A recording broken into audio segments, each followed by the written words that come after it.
పిల్లలలో ఎక్కువ శాతం ఒకరినొకరు చూసి చేస్తారు. అంటే వేరే వాళ్ళని చూసి మా ఫ్రెండ్కి దొరికింది, వాళ్ళ తల్లిదండ్రులు ఇప్పించారు కాబట్టి నాకు కూడా దొరుకుతుంది ఇలా చేస్తే అని. కానీ అందరు చేస్తారని కూడా కాదు.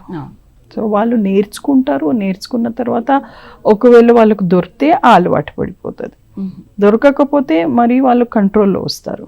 తల్లిదండ్రులు ఎంతవరకు ఆ పిల్లల్ని ఎటువంటి అలవాట్లతోనూ దూరం చేయాలి, లేకపోతే కంట్రోల్ చేయాలి, లేకపోతే రెగ్యులేట్ చేయాలి అనేది వాళ్ళ చేతుల్లో ఉంటుంది. సో ఇది సరిగ్గా సరే సమయానికి వాళ్ళకు అలవాటుతోనూ దూరం చేయకపోతే, వాళ్ళకు కరెక్ట్ హ్యాబిట్స్ అనేది నేర్పించకపోతే ఇది ఇంకా కొంతకాలం తర్వాత వాళ్ళు పెద్దగా అయిన తర్వాత కూడా అలాగే same habit, same type of behaviour అనేది డెవలప్ అవుతుంది.